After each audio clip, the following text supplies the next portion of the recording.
ছয় নম্বর প্রশ্ন করেছে, আসসালামু আলাইকুম শেখ। ওয়ালাইকুম আসসালাম রহমতুল্লাহ। আমার পরিবারে একটি বাচ্চা মারা গিয়েছিল 5 মাস বয়সে, তার আকিকা দেওয়া হয়নি, এখন কি তার আকিকা দেওয়া যাবে? সে কি তার পিতামাতার জন্য শাফাত করবে হাসরের মাঠে? দুটো প্রশ্ন, আকিকা দেওয়া যাবে কিনা মৃত বাচ্চার, শিশুর, আর সে শাফাত করবে কিনা।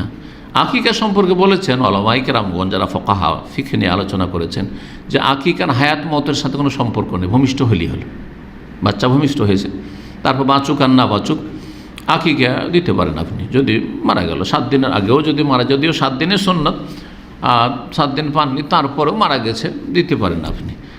আর 7 দিন পর্যন্ত থাকলে তো কোনো সমস্যাই নেই, 7 দিন আসল সুন্নত।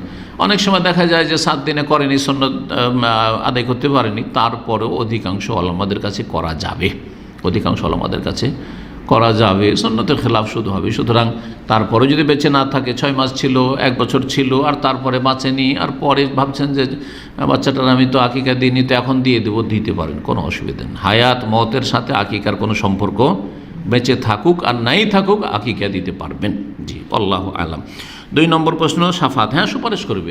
হাদিস আছে যে শিশুরা যখন মারা যায় নাবালক অবস্থায়, সেসব শিশুরা যেহেতু নিষ্পাপ মাসুম, তারা পিতামাতার জন্য সুপারিশ করে, কিন্তু সুপারিশ পাওয়ার জন্য নিম্নতম যোগ্যতা থাকতে হবে। তা হচ্ছে মুসলিম, বড় শিরক মুক্ত হওয়া, নাস্তিকতা কুফরি মুক্ত হওয়া, ইমান ভঙ্গকারী বিষয়গুলিতে মুক্ত হওয়া, বেনামাজি হওয়া থেকে মুক্ত হওয়া। বেনামাজির জন্য কী সুপারিশ হবে? আর তারপরে আপনার যে শিরক মাজারপন্থী, তার জন্য কিসের সুপারিশ হবে? নাস্তিকের জন্য আবার কিসের সুপারিশ হবে? মুরতাদ হয়ে গেছে। তো আল্লাহ যেন বুঝার তৌফিক দান করেন। এই জন্য বাপ মা মুসলিম হইতে হবে। জি, ওয়াল্লাযীনা আমানু ওয়াত্তাবা'আতহুম যুররিয়্যাতুহুম, আল্লাহ বলেছে বেঈমান যারা ঈমানদার হবে এবং তাদের অনুসারী হবে তাদের ছেলে মেয়েরা ঈমানের সাথে, তাহলে বাপ মাকে সবকে একসাথে আল্লাহ করে দেবেন। আলহাকনা বিহিম যুররিয়্যাতাহুম, ছেলে মেয়ে বাপ মা সবকে একসাথে জান্নাতে করে দেবো। কিন্তু বাপ গেছে জাহান্নামে, মা গেছে জাহান্নামে, ছেলেরা জান্নাতে, তো 2 জায়গায় আলাদা আলাদা হয়ে যাবে। অথবা এর বিপরীতটা হয়েছে, তাহলে ছেলে মেয়েদেরকে পাবে না ওরা যদি জাহান্নামের পথে চলে। সুতরাং ছেলে মেয়েদেরকে বেদিন করে রেখে চলে গেছে, বেনামাজি করে রেখে চলে গেলেন, ওরা জাহান্নামে চলে গেছে।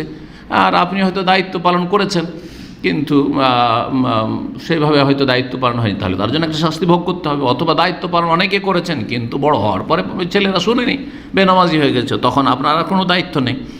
আল্লাহ যেন বুঝার তৌফিক দান করেন এবং আল্লাহ রাব্বুল আলামিন আমাদেরকে নেক হায়াত দান করেন, আমাদের ছেলে মেয়েদেরকে নেক হায়াত দান করেন।